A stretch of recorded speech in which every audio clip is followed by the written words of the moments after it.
Hey, everybody, and welcome to Superhero Speak. I am your host, Dave. And I'm Don. Yes, our disembodied co host this week. Don is having computer issues, so he's on his phone. Uh, Hopefully, the computer issues will resolve while we're here. But who knows? Because I think this is going to be a short one tonight. Let's find out. Um, in fact, what we'll be talking about tonight, of course, we had the finale of Andor season 2. Well, Andor completely, because there is no more Andor after this. Yeah, that's it. That's it. And then we have 2 trailers that both came out today. Ironheart series full trailer and a full trailer for Superman, which actually shows a lot more than what we've seen so far. So we'll talk about both of those, and that's it. And whatever tickles our fancy as usual. So, with all that being said, are we ready to go? Are we ready to rock and roll, Donnie boy? Absolutely. Let's do it. All right. How are you doing besides computer issues? Well, besides computer issues, it's actually a pretty exciting day as it is George Lucas' birthday, 81st birthday today. So, Oh, wow. um, but outside of that, I mean, nothing really exciting since the last time we met outside of the show and trailers that we're going to talk about. So, what about you, Dave? Yeah, How's your pretty week much. been so far? That's pretty much me too. Same boat. Haven't really done anything exciting one way or the other. And so yeah, well, we got some stuff to talk about. Had to, uh, yeah, we're gonna talk about this. In fact, actually, uh, I'm glad I can't see your face because I'm gonna say things that might upset you. Let's get Okay. right into Andor finale. And I guess I'll ask you're the Star Wars guy. Um, right off the bat, I'll ask you, what did you think of the finale? I absolutely loved it. I would consider it a masterpiece. That's my feelings toward the whole series, but definitely those last 3 episodes were just awesome. I loved them. So I'm interested to hear what you're gonna say that you think's gonna upset me. I don't know. I So mean, again, I'm not gonna. It's well written, so I'm not gonna argue. It's well written as well as a prequel can be written, and I feel that it suffers from what a lot of prequels suffer from, and that's they're so concerned about getting the pieces in the right place to set up the movie that I feel some story elements suffered a little bit. Um, because it doesn't feel like the show ends because you know that it's leading into the movie, but that's the whole thing. Like there's no great through story for the whole thing. You know what I'm saying? Like, well, I know you were annoyed by the time skips. So I mean, is that kind of part of it? Do you feel? yeah, that's part of it. I kind of feel like if they had told the story, like instead of concentrate, because obviously the show is called Andor, so the show has to center around Cassian, right? Because Right. it's supposedly his story, but we know how his story ends. So how do you make the show interesting? And I think what they could have done um, is told the story of him meeting Luthen, like keep that all the same, and how he gets involved with being like a spy and gets involved with the resistance or the rebellion. Okay. Um, but at the same time, then have something happen in the story where they realize like we're gonna need someone on the inside's help with this, and then have it be a story of them convincing Mon Mothra to help the resistance, help the rebellion, and then end the show with her giving that speech in the Senate and them rescuing her and end it there. Because we know the rest. He goes off gets the plans and dies on the planet. Like that, like give us a through line where the story had a beginning, middle, and end, instead of giving us a story where you're left hanging and you have to now go watch Rogue One to finish it. Yeah, I gotta say I totally disagree. Okay. Because when I thought about really what the show was trying to do, I really feel that it was telling us the story of sacrifice and what the rebellion even had to go through, the luck that they had to even find out that the Death Star was a thing. Uh, the breakout character Luthen, particularly from the first season, and in this season, we just see, his great monologue from the first season where he, says he's given up everything, and then in this season it ends with him actually doing that, and in doing so, though, he got the pieces together that lead to them being able to do what they were able to do in Rogue One, which was get the plans to the Death Star. So I understand what you're saying, but I guess I don't mind the prequel-itis. I don't mind the, hey, we have to get to this certain point. I like the fact that they've gone back and augmented the Rogue One movie. That's actually one thing that think Star Wars does best, but I also think they get a lot of flack for it. This is where a lot of people are saying, "Oh, it's breaking lore, it's doing Mm-hmm. this, it's doing that," when it actually doesn't. So I don't know. I like where they ended it at. I like what it did, and I don't know. I have to say I completely and utterly disagree. But it is what it is. I mean, you're looking for something, and I'm looking for something else, and there we have it. I thought it was a masterpiece, man. I mean, I certainly have complaints, and I guess going into spoilers here a little bit.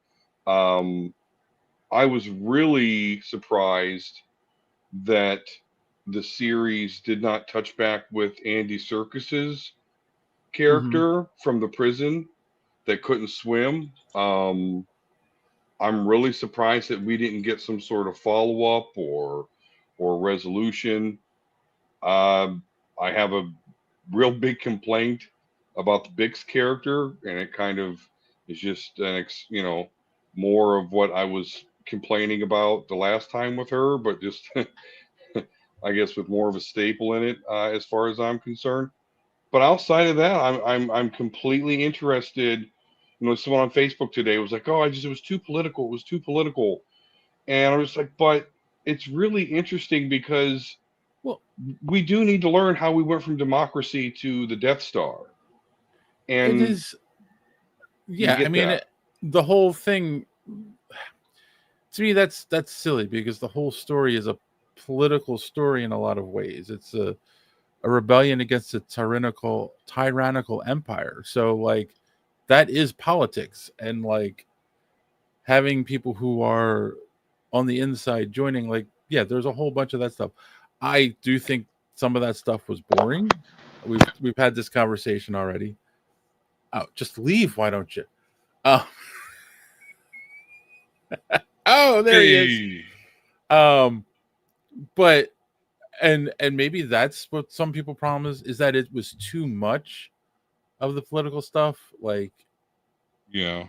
but again, I'm not totally gonna diss that. I just feel like they could have tightened up the story a little bit and had a through line that was like, and maybe Luthen dies helping Mon Mothra escape, and she has the information about the Death Star. Like Mhm. like you could do it that way, and make it all make sense. Like, because I just felt like there wasn't a through line, and Also, speaking of through lines and spoilers, because I mean, there's going to be a lot of spoilers here. Yeah, the Bix thing, like, so she left, and here we are. It's a year after she left, and we see her at the very end. At the very end, you see her on the planet, and she has a little kid. I guess it was a boy. You can't really tell because she's holding it. Yeah. Which you're going to assume is Cassian's child. That Or she's kind of a whore, one of the two. And I don't think, you know, I don't think that's the story they're telling. So yeah, I'm safely assuming it's Andor's child.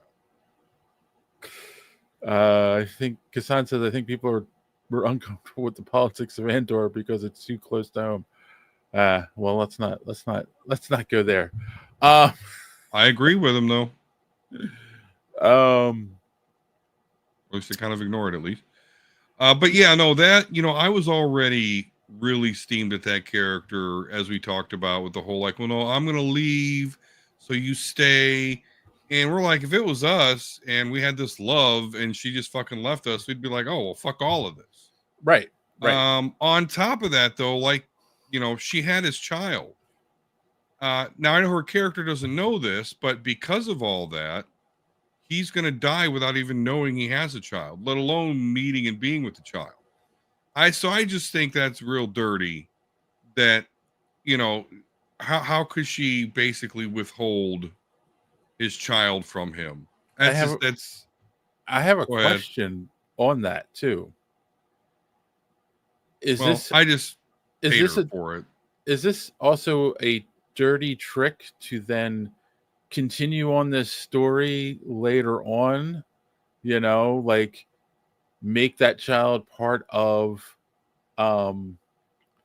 the stuff going on with you know, Ahsoka and all, because now after Return of the Jedi, that kid's going to be, you know, I guess maybe 10 or something. I'm not sure how the time works out. I mean, in real life, it was 9 years altogether, 9-10 years. So you would say the kid was like 10 or 11. You know, are they going to bring that kid in? You know, and have him. I've seen theories. One theory I saw that kind of makes sense, but it would break established canon, which is that is potentially Poe Dameron. But like, his parents have been established in a comic already, so, but you know, a comic, and we talked about how some people view that continuity as not important. So, you know, they could do that, but I don't think they are. And again, it would be another actual break canon. Yeah. No, I agree. So that would be weird if that was Poe Dameron. That would be really weird. But I guess I don't know. It would make sense, but it would be weird. Yeah, but again, it's Star Wars. You can also then explain it away with their adopted parents that we met in the comic. That something happens to Bix, and you know, you could, has, you know, but yeah, that was established in it's a 4-part miniseries, Shattered Empire, Road to Force Awakens. So it's right before the sequel series came out, and yeah, so it's pretty darn canon. So I don't think they're going to do it. Although to normies, it could make sense. I think it actually would make sense. Again, if you don't know what I know, I don't think you think twice about it. You'd be like, oh, that's kind of cool. So they could be using that character in general as a way to spin off the series, you know, Son of Andor or something like that. I suppose they could do that, but you know, I'll hate that I'll hate the Bix character because I'm sure she would be in that show, and I'll continue to hate her. Yeah. But outside of those two things that we just talked about, the whole, I'm surprised they didn't return to Andy Serkis's character, and I'm really not liking the character choices of Bix. I love everything else about what happened. you know, this show we've already said is dark. We deal with drug use, and we deal with suicide, particularly in the last episode, where because the people that failed the Empire, Daedra, who by the way doesn't even act like she cares that Cyril's dead, and then Yeah. her supervisor, she gets locked in the same type of prison that Andor was locked in season one. And the other dude, they're just like, yeah, we're gonna bring you down to the office, and he knows what that means. So you know, he puts a laser in his brain. So wow, just you know, crazy shit. But then you're like, oh my god, everyone that knows shit about what's actually going on with the rebels is now either locked up or fucking dead. I yes, which is an interesting aspect, which I guess then you can argue that's why they're successful Mm-hmm. in Rogue One and in A New Hope, because they're basically treating it like it's a non-threat and covering up that they were able to do what they did. Um, I was kind of expecting when um, what's the little guy's name, like building the Death Star, Krennic, Rennick, Director when Krennic. when Rennick says to Deidre, like, well, you know, I think the line was, "We'll do our best to continue on without you," or whatever. And he goes, "I was expecting like a stormtrooper to walk in and shoot her in the back of the head or something like that." Like, Me too. I mean, she probably would have preferred that fate more than what the fuck she has to deal with in that prison. That shit is crazy. um, San says the suicide scene was tragic. He's listening to the writings of freedom just before he takes his life. Touching. Yeah, I mean, Yeah, man, this show's got layers and layers. I like it. yeah, that's what I'm saying. Like the character stuff is all really well written. Um, it's just I feel that they missed a couple things story wise. Again, Bix leaving doesn't make sense, and um, oh, the Andy Circus thing. I thought I saw it. I didn't read it though. Darn it! There was a reason like they didn't bring him back. Um, you know, Oh, I and didn't catch that. yeah, I have to find it. I was looking for something, and I was looking for artwork for the episode and searched Andor season 2, and there was an article that came up. I didn't read it, but um, I wouldn't be surprised if it was like what you call it, a timing with Andy Circus to be able to come and do it, or maybe they don't want to pay him the big bucks to come do it. I don't know, like, and then they're going to come up with a bunch of reasons to say like, oh, it didn't make sense for the story we were telling, but nah, they could have. I mean, they tried to fit in all the loose pieces. Like he didn't walk through the door, like he wasn't getting ready to walk through the door like he does in the beginning of Rogue One, but they were on their way to go see him. Yeah. So Well, like, we've only got one more year until A New Hope. yeah, You know, and Rogue One has to happen still. right. Now, let me ask you this: do you think it was too much of the K droid? Like, we got his origin, and then he was like the Deus Ex Machina for like the last 2 episodes. That's a thing too, right? And that's it. You can go two ways with that. Um, you can say it was too much K2SO, or you can flip that and say it wasn't enough K2SO. If they had gotten Right. him earlier in the season and had character development of them not trusting him, and then he saves them at the end, like, oh well, that's now that shows that they can trust him. Like that's a a character arc. But it was just like they got him, you didn't see him for a while, they're drinking and playing cards with him, and then they go on the mission and he saves them, and that's it. Like, so yeah, like either don't have him in the show or have him develop as a character, but maybe they could only afford Tudyk for 3 episodes. Yeah, you know what? That's a good point. You're probably right. So that was kind of like a writing limitation they had. I don't know if it's a critique, but I was questioning, like, is he too involved to where he's just like invincible death machine that is now on their side and to bail him out. I was amused by it. I'm 50-50 on it, and because the rest of the series is so great, and they really were in a situation where they were kind of fucked, like they did have to have some sort of, Mary Sue, whatever you want to call it, to bail him out of it. Yeah. What about I can't remember how you say her name. Yeah, Clea. Clea's sacrifice of Luthen, the pain she felt, and the flashback scenes of their relationship. Chef's kiss. I agree. What did you think of Luthen's origin, though? Like in leading up to that, obviously. I mean, they only gave us really half of episode of like those two relationship and why it is what it Right. is. That's my question. That's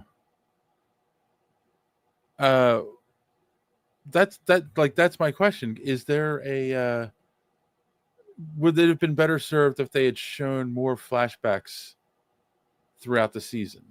Maybe because I was a little bit confused. Like I really don't know what he was doing. I mean, obviously Luthen was a part of some fighting force. Wasn't a stormtrooper, so it doesn't particularly. But we see non-stormtrooper Imperial fighters in this show, so you're not quite sure what he's doing. He's just in some ship and freaking out over what the fuck's going on, and they want him to like strafe the ridge. So apparently, this ship, he's the pilot and all that, and but that's he has this little girl that's hiding in the ship, and Right. he finds her and instantly is like, oh, okay, we're cool. No, I'm going to try and hide you and protect you. And then boom, oh, they both hate the Empire and are planning to go against it. Right. Again, I don't hate it, but I am a little bit confused.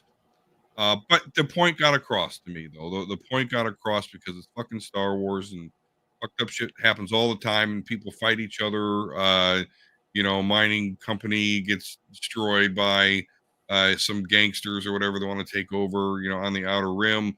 There's I'm not quite sure what the purpose of not adding that context in there, but I think at the end of the day, it doesn't take away the message they had about Luthen and his sacrifice and how important he was, even though a lot of people really didn't like him. And of course, that helps with Saul Guerrera's cause too. Like he's a complete asshole, A little nuts. But yeah, way nuts. But again, there, it's kind of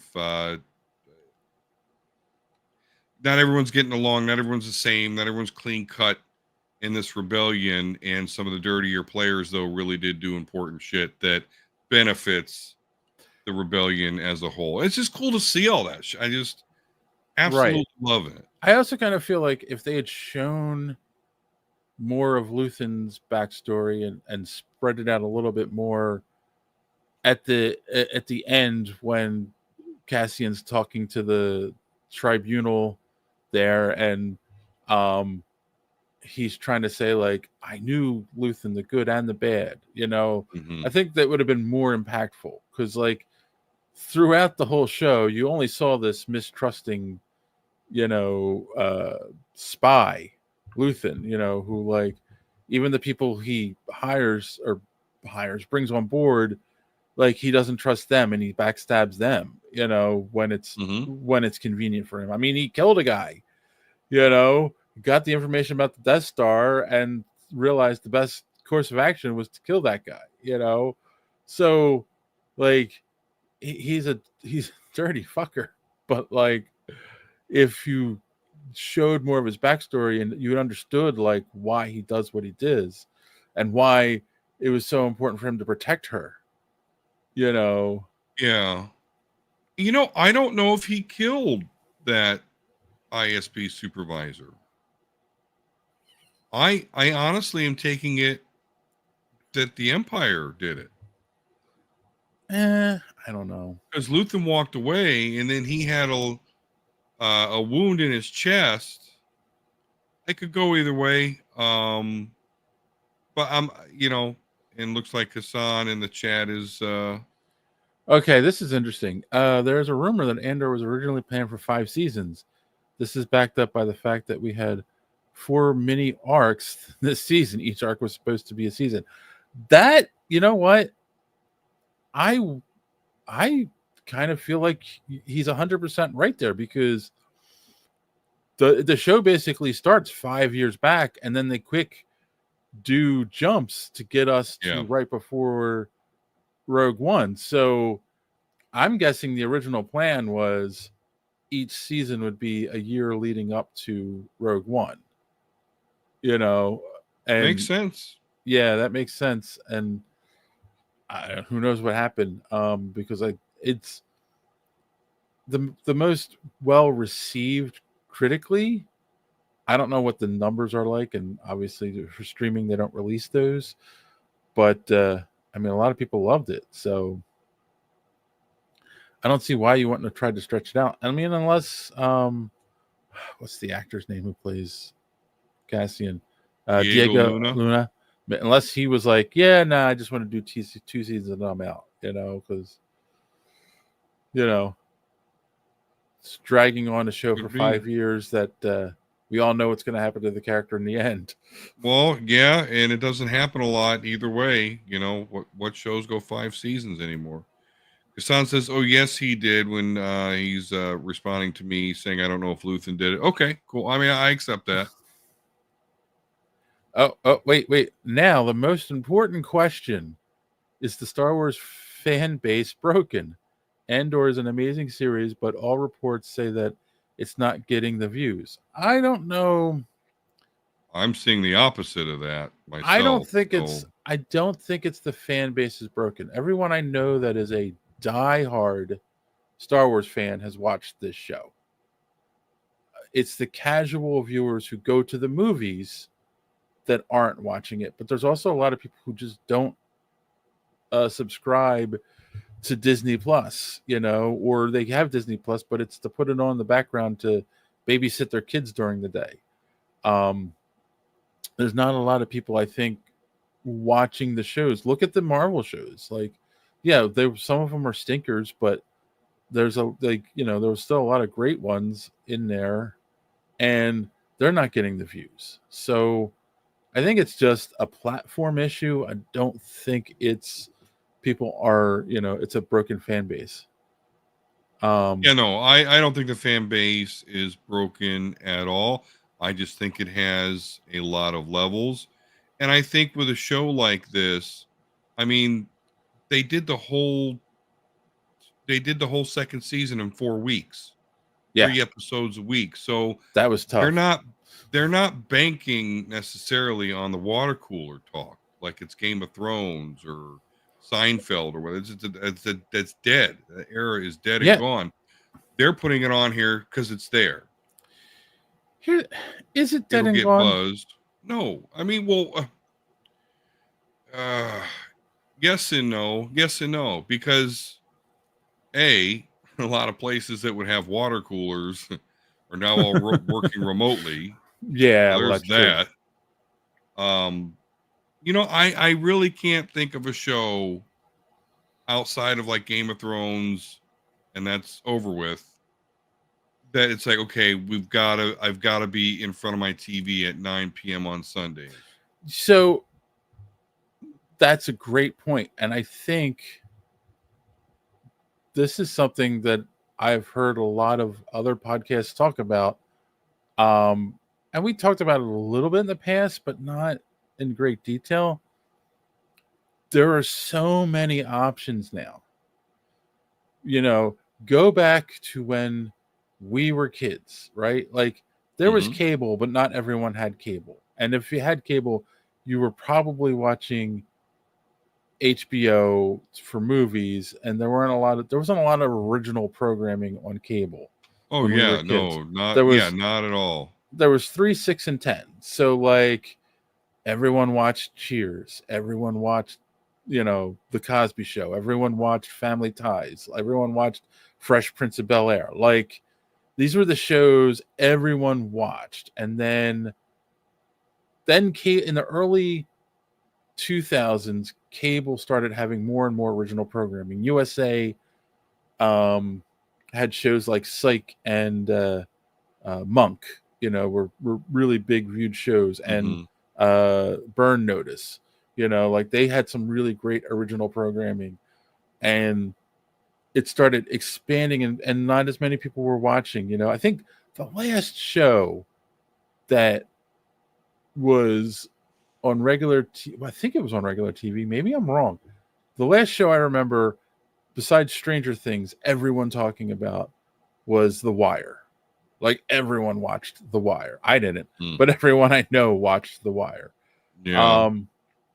And then, but now there's like, you got Apple TV, you got Prime, Disney Plus, Netflix, plus all the original programming on cable, plus the 3, 6, and 10.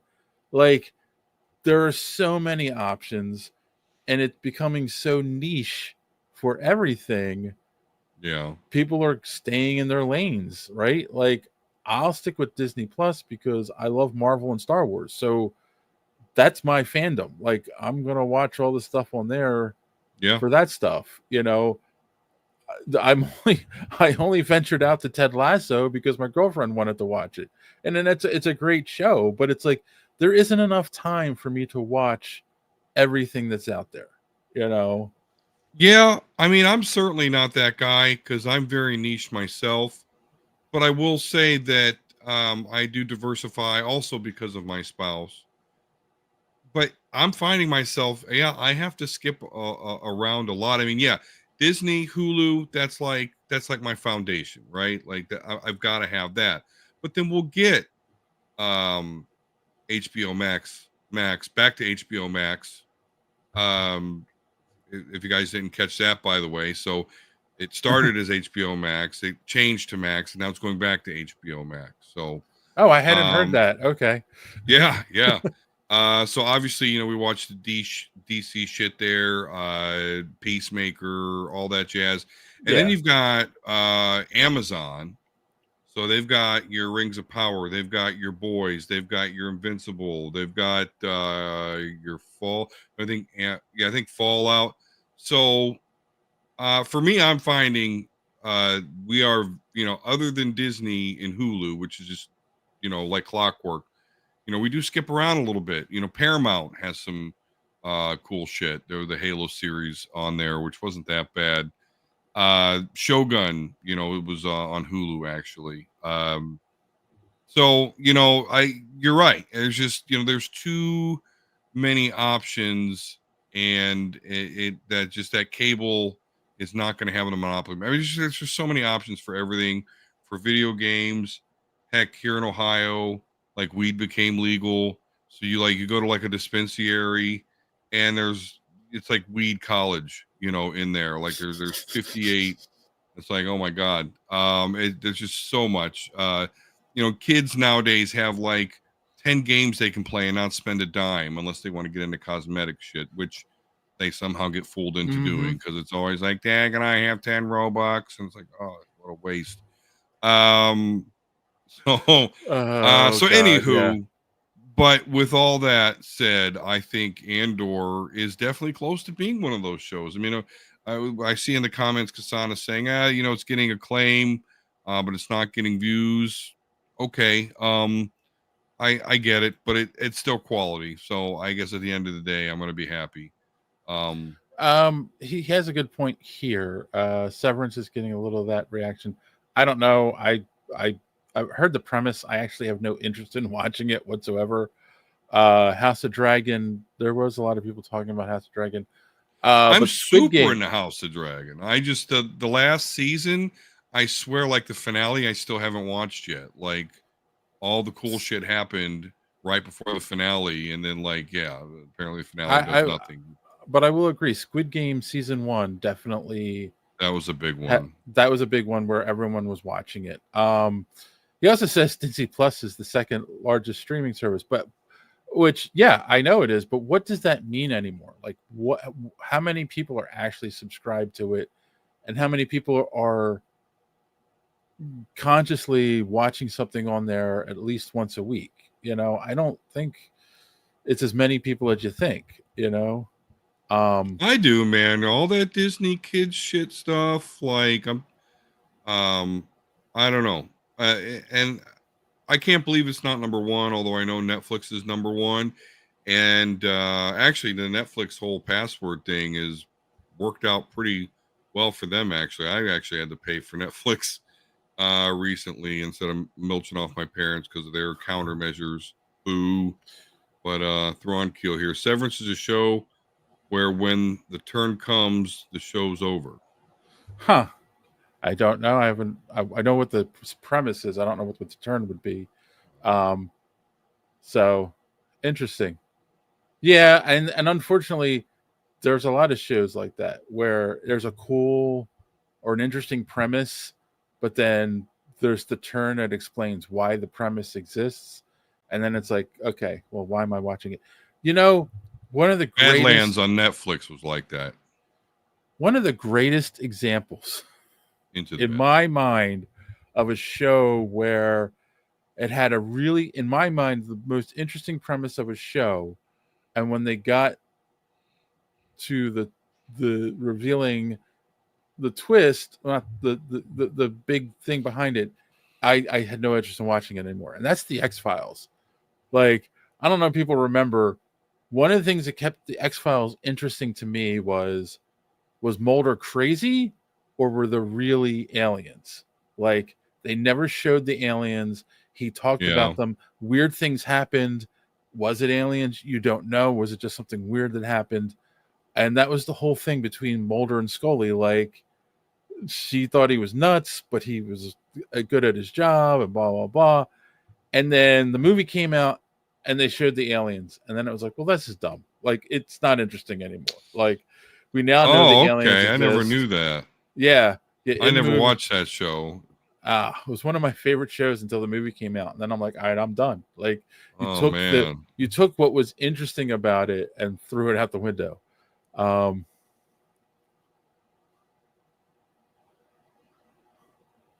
Stretchy guy in the X Files was real, huh? Interesting. Lost is the best example. Yeah. Well, I mean, Lost ended And with J.J. them basic. Abrams. Yeah, Lost, like, it was a cool setup, but they didn't know where they were going with it, and then it was like, oh, they're all in purgatory. What? That was basically the explanation at Yeah. the end. Uh, so yeah, Andor's great. If you haven't watched it, go watch it, and then you're gonna want to watch Rogue One because I have a feeling we'll be talking about that very shortly on this show. We'll have to figure out how we're gonna do it, maybe on Sunday. But we will do something to follow this all up because Got to. I'm itching to watch it. yeah. Of course, that's the thing too. Once the show ends, it's like, oh, watch Rogue One. It clicks, comes up the suggested thing to Yeah, watch. exactly.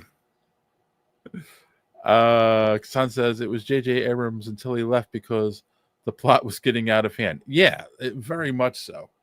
My late wife watched that show religiously, and when they ended it the way they did, she was so disappointed. So, yeah. All right, that's enough. Rogue One. I mean, I'm sorry, Andor. So go check it out. But on that note, speaking of Star Wars and the Force and all that good stuff, here's our good friend Darth Don to tell you where you can find more superheroes speak. Darth Don here. You must subscribe to Superhero Speak if you haven't already. And if you have already, make another account and subscribe again. You also will like this video. And while you're on the HoloNet, go to superheroespeak.com. Find the links to our merch and purchase one of our shirts. Don't skimp on the shipping, or else I will trap you in a box with an agitated gun dog named Brie Lawson. I would just force lightning you, but don't have that in the effects budget. Now, back to the show.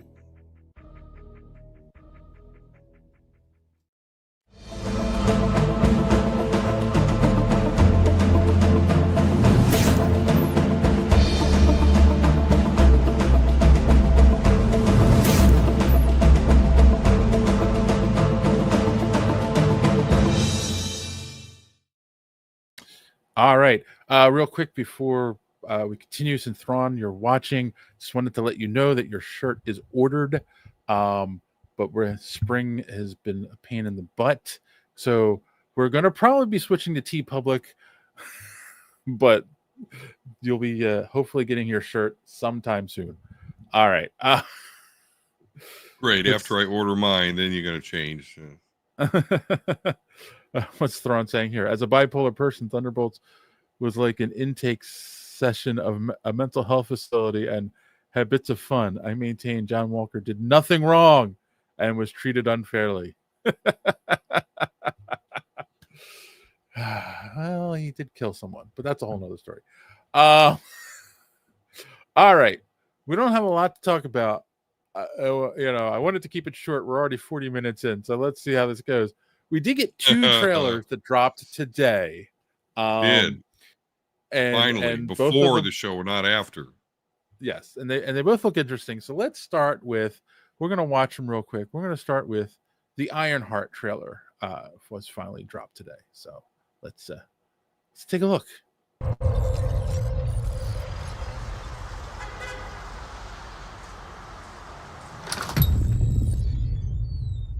Hello?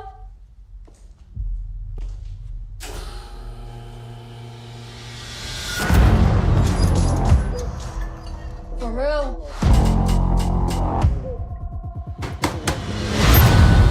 Welcome, Riri. In less than 3 minutes, the air in this elevator will no longer be breathable. Oh, what is this? Your interview. You'll suffocate and die unless you break into the device on the floor, where you'll find a gas mask. Good luck. Screw this.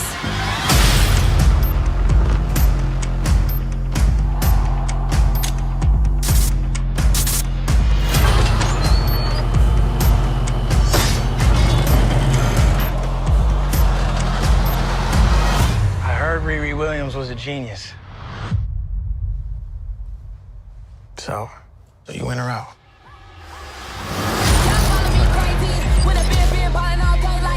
Riri, I see you. I see you're fed up, waiting to be acknowledged for your greatness. You are not the first genius at MIT. How come you're not working at one of those fancy tech firms? After my internship abroad, I want to build something undeniable. Something Important? iconic. It's a brand new I can give you the tools to help you carry out your vision. But anyone who's ever accomplished anything iconic in life has had to do some questionable things to get it done. What will you do, Riri? You've bitten off a hell of a lot more than you can chew. I could chew a lot.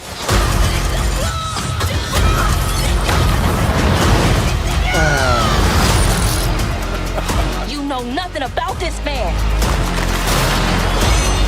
You're gonna end up dead or in jail. This is so much bigger than that.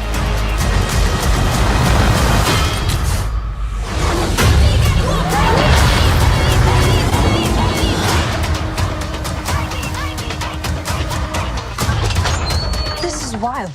A shady bunker. My bunker's not shady. Would a shady bunker have that on the wall? It's literally above a crate of self-guided missiles. I'm returning those.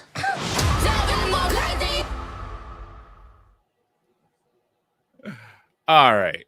I have got a few things to say about this.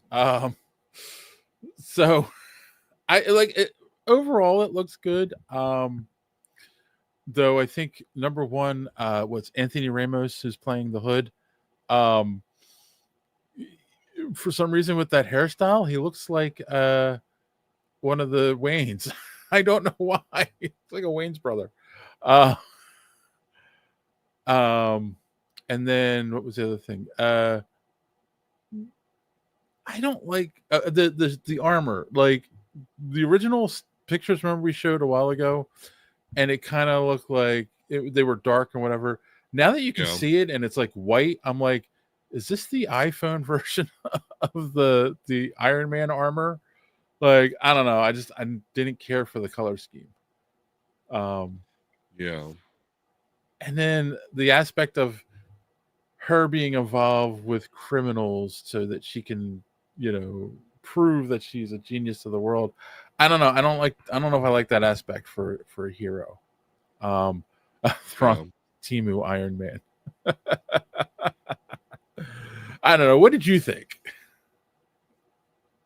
I mean, it's a show on an app that I already pay for. So it's something that I'll throw on during my lunch or something. Yeah. I mean, it doesn't look bad. It just, I feel it is going to suffer from the no one really cares about Riri Williams. I think we would care more. I think I would care more if there was some sort of pre-established Tony Stark connection, or at the Yes. very least, her dealing with a Tony Stark AI that's kind of walking her through or helping her advance. Or if she was dealing with a like a previous Avengers villain, like an established villain in some way, like bringing in the Hood, who is a low-level criminal in the comics anyway, Right. as the main baddie in the show. It's just like, who's heard of the Hood, other than Right. the couple times he guest starred as the villain in a Spider-Man comic or a Captain America comic or whatever. But he's not like he's not Doctor Doom or any of the like Ultron or anything like that. Yeah, I mean, it's weird. It's weird. And if it wasn't done by Ryan Coogler, I would even like question maybe a little bit of racism here. Like, why is a show that's focused on an African American, why is the villain the Hood? But I don't know. It's done by Ryan Coogler, so I guess I really can't claim that. I can only say it's just weird all around choices. This is an excellent point. And with her Wakanda history, who would not want to fund her to have the best, newest tech? It's BS and contrived. You know what? That's an excellent point. Like, she was in Black Panther 2, and working with the Wakandans and became friends with Shuri. So why wouldn't they be helping her build her Iron Man suit? Why does she got to get involved with the Hood to build her version of the armor? Right. Because they give that shit out like candy. Bucky's got a Wakandan arm. Sam Wilson's got Wakandan Falcon wings. They're obviously not worried about it. This is Kassan said this is just a forced issue. The shows strong evidence of executive interference. I think so, but there's something I want to say, and as a white man, I hope no one takes offense to me saying this. But people complain one of the biggest issues with Luke Cage as a hero. He was one of the first. Obviously, T'Challa was the first black hero in the comics, but obviously Luke Cage is the first African American, but he has a criminal past, right? So that kind of takes something away from him being a hero. Why does the black guy got to be a villain, right? It's stupid. And Tony Isabella, who's a bit of a nut job, but he created Black Lightning, and it's one of the reasons he created the characters. He wanted a black hero that didn't have a criminal past, and so the whole thing with that is wait, Kassan says, "You forgetting Blade?" No, I'm not forgetting Blade, but Blade didn't come around about to the 70s. Luke Cage came. They were both in the 60s. But anyway, like, so this idea of now tying Riri to some kind of criminal enterprise, I think is a bad move in today's world. Like, Yeah. like she's already rubbed elbows with royalty from Africa. Like, she doesn't need to do this. So forcing that plot is such a bad idea. And I could be wrong, but I feel like it's going to get backlash from people. Oh no, it's gonna get this show's gonna get absolutely destroyed. I'm gonna give it a chance. Yeah. For sure. But yeah, no, this is gonna be, quartering, geeks and gamers, Nerdist, all of them are gonna be teeing off on this shit. Thrawn says they're trying to prove points about social issues that were relevant in 2022 when it was filmed, and now that the orange is there had to be shelved until now. I feel like there's a word missing there, but yeah, like it was shelved until it was filmed. From my understanding, a lot of it was filmed a while ago, and then it was shelved for a while. Yeah, and I The orange feel is like, referring to Trump, if you didn't catch that. Okay. I feel like it's going to be there will be social issues in it that aren't as relevant as they were, 3 years ago. But I do feel like it's going to be trying to also force social issues that they shouldn't be forcing in a show like this. I think, yeah, it's going to get backlash. That's my opinion. I hope I'm wrong. No, it will all day, all day. It's coming. Yeah. Unfortunately, that's the world we live in, isn't it? Mm-hmm. Yeah. We can't have nice things. Damn it. Not for long, anyway. No. So yeah, we'll watch it. We'll watch it. And we'll probably talk about it on this podcast. But be warned, we might get canceled because of it. That's why social messaging. This is Kassan. That's why social messaging can kill a show or a movie. Social issues change like the wind in Ohio. Yeah. No, that is true. So yeah. All right. Let's move on before we get canceled. The other trailer that came out today is a thing of beauty, in my opinion. But don't take my word for it. Let's watch it right now. Let's fucking go. Oh my God. You're being quiet, Don. What'd you think? You know what? I'm not impressed. I'll be completely honest with you. And maybe it's because I don't quite get that interview scene. I just wouldn't expect that emotion from Superman. You're missing it. You're missing the whole point, I think. Explain it to me. And I feel like it's that scene is going to be the whole point of the movie. Did you read what is it, Man of All Seasons, Superman of All Seasons, or no. And what's the other one? There's like 3 major stories that they're basing this characterization of Superman on, and that's one of them. And it's like, well, number one, Kassan said it right. It's so you can tell there are a couple already, right? Which I love. Like, we don't need to do the like she figures out he's Superman BS. Like, let's have them be a couple already. All-Star, that's it. Yeah, All-Star Supers. Yes, thank you, Thorne. That's the other one that's really important. But like, before we get into it, Kassan says it like they're having this conversation. It's like, you want to interview me as Superman? You hear like he's got this like slightly squeaky kind of voice or whatever, and she goes, "Okay, Superman." And as soon as she says it, he straightens up and his voice deepens, and it's like, that's it. He gets it. Clark and Superman are 2 different people in a way. Like, that's what Donner did, and Christopher Reeve did, and that's what Gunn and David Cornsweet are doing with the character. Like, as soon as it's Superman, he takes on a different persona. But the interview is like he went to another, like, he lives in America, right? He's quote unquote an American citizen, even though he's an alien.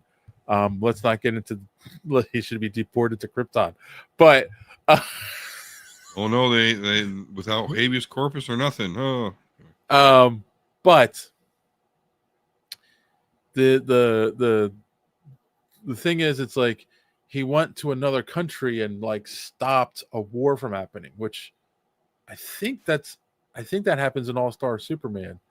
And then it's like he comes back and they're like, you didn't have a right to do that. Like, you got involved, and like the there's ramifications, right? Because it's like, they're looking at it as he's an American that went and stopped a foreign war, but it's like he's like, I didn't go there as an American. I went there as Superman to save lives. Like, that's why I'm here. That's my purpose on this planet, is to save people. And there's like,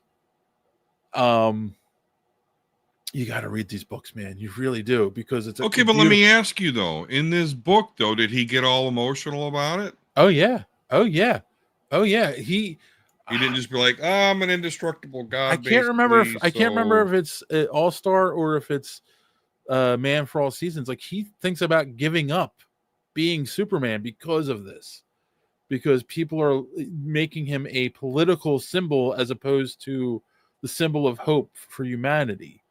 And it's like, he doesn't want that. He wants to just save people and be a good person, you know?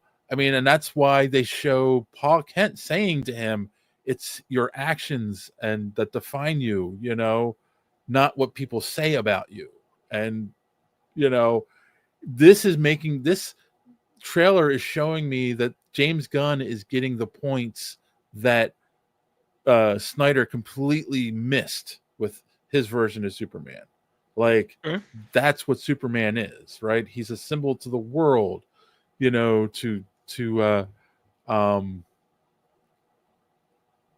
you know, of hope, and that he will save people regardless of who they are and where they are. He's going to save lives. That's what he wants to do, you know. That's what Kassan say here. The comment was, I was acting on my own. That's threatening to the US and other governments. He's a threat. Lex feeding on that threat. Yeah. Yeah, and I do think that's going to be the theme of this movie. And there's going to be like, he's going to be downtrodden and feel defeated because of the way people are treating him. And then, you know, he's got to step up and save the world. And there's going to be something that changes people's perception on him again. And then he'll be the shining beacon by the end of the movie. Like, I feel that's what they're doing. And that's what like the All-Star Superman story does. So, okay. Yeah, it's important. It's an important story. It's a good way to introduce him into the world. Also dealing with, well, the Superman you just saw was this brooding this brooding dark Superman. Let's show you like what like, yeah, you can tear him down, but then this is what brings him back. And I feel like we're gonna get a good story. Maybe I'm wrong, but I'm all in. And his mother saying, I cleaned your boots for you, Ma Kent, you know, I mean, that was beautiful. I was just like, yeah, let's go. Like, you know, his parents support him being Superman, you know, and we'll see. I mean, I appreciate them not being like, you know, the glamour version of the Kents. You know, I feel they're very pa looking. Yeah, very mom, pa, like that. farmer. Yep. You know, now I question a couple of things. First thing is, I thought Crypto was Supergirl's dog, so doesn't seem like that's the case here. I think they're going to. I think he's a minor. he's not a like. It's funny because he's been in all the trailers, but they've said in interviews like he's not a major character in the movie, and maybe he gives it to his cousin at the end because we do know they're working on Supergirl as well, so maybe he does give Crypto to his cousin. Thrawn Kill says some saying farmers don't look like Pa Kent, but obviously never met a real farmer. Yeah, absolutely, man. Where I live in Ohio, we are Midwest. I have we farmers are in my fair, family. Yeah, right. We are fair going people, and there's corn fucking everywhere. And right, that looks like a farmer. yeah, yep. Oh yeah, like question: the chick with the fucking circular saw hands. I'm not sure who she Is that Metallo? Did they give us a female version of Metallo? Maybe. That's what I think they did. Don't know how much I care, but that's the only thing that I can think of in my head that would work with that scene because it's got to do with Lex Luthor. I mean, we have like we've got Metallo, we've got Ultraman, we've got Lex Luthor, and what's his face? The guy who absorbs Guy Gardner or no, the other villain. Shoot, why can't I think of his name? I was about to say Metallo. It's not Metallo.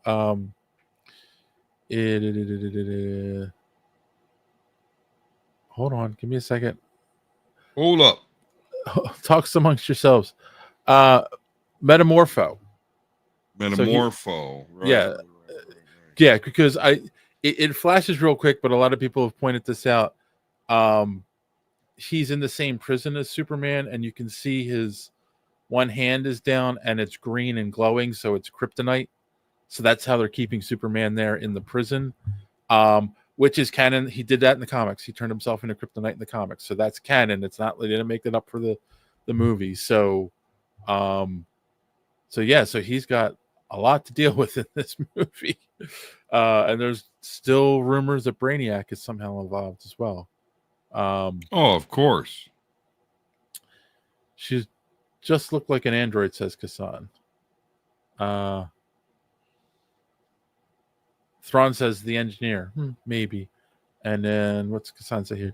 The Green Lantern looked more powerful in this trailer than I've ever seen him before. That casual slip of the green hand at the threat was awesome. Yeah. I mean, Green Lantern is one of the most powerful of the heroes. Like they need to like really show that, and him doing it casually. Though I don't like Guy Gardner, but that's a whole nother story. No, you don't like old bowl cut pickle chin? No one does. Metropolitan can take the whole Justice League. I'd rather just one villain done. Don't need four. Yeah, I don't disagree, James. The Maxwell Lord Hero Group is supposed to be opposed to the government regulation. Huh. That so kind of like Civil War. Interesting. Yeah, that's the thought that I keep getting with that whole thing with him saying I represent myself, Yeah, well, I mean it's true. I mean, and when you have the most powerful hero, like what's the government really going to do? Like, and yeah, I don't know. I think it looks awesome. It definitely got me more excited for this movie. I can't wait. Thrawn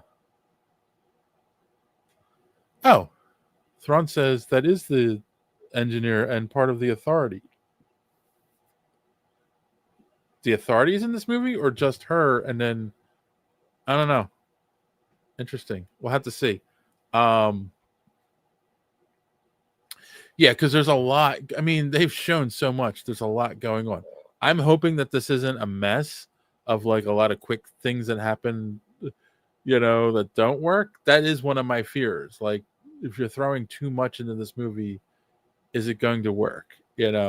But so far, everything looks really good, I think, and I feel like that interview scene where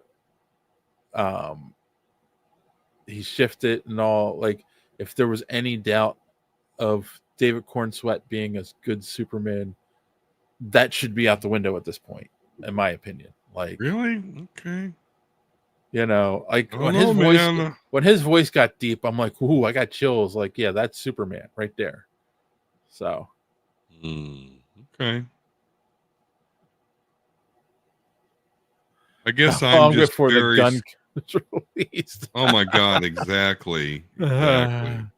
No, Lex's group is referred to as that in the movie is on the depending on the box office. Oh, okay.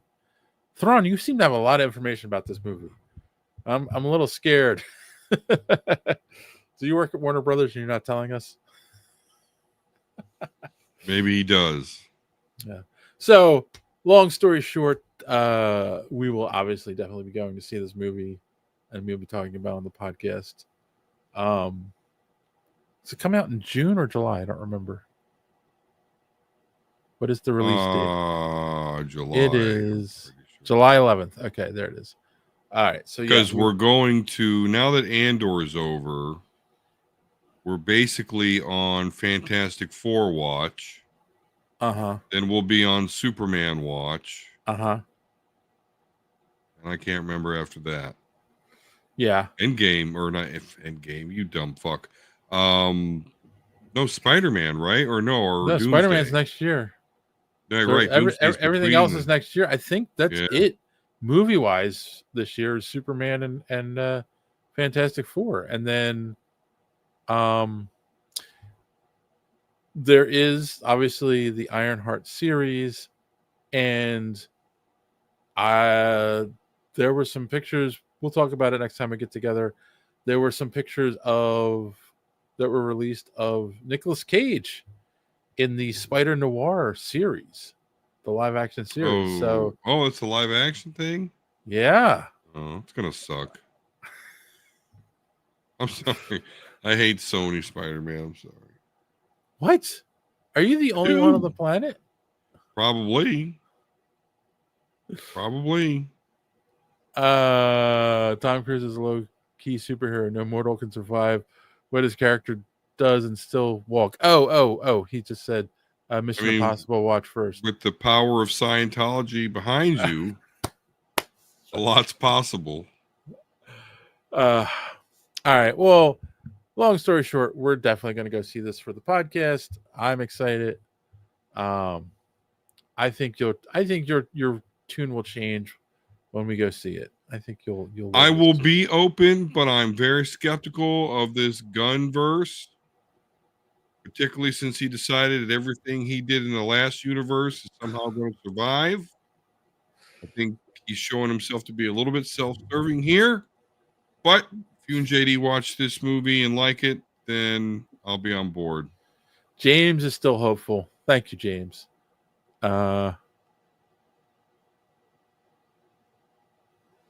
Okay, Thrawn says, have you seen the pics of Nicolas Cage no. as John Madden? Oh, yes. I saw them today. And Christian Bale as AJ Davis. Look it up now. Just awesome. Yeah, they're doing a Madden biopic. And boom! Tough acting. Yeah.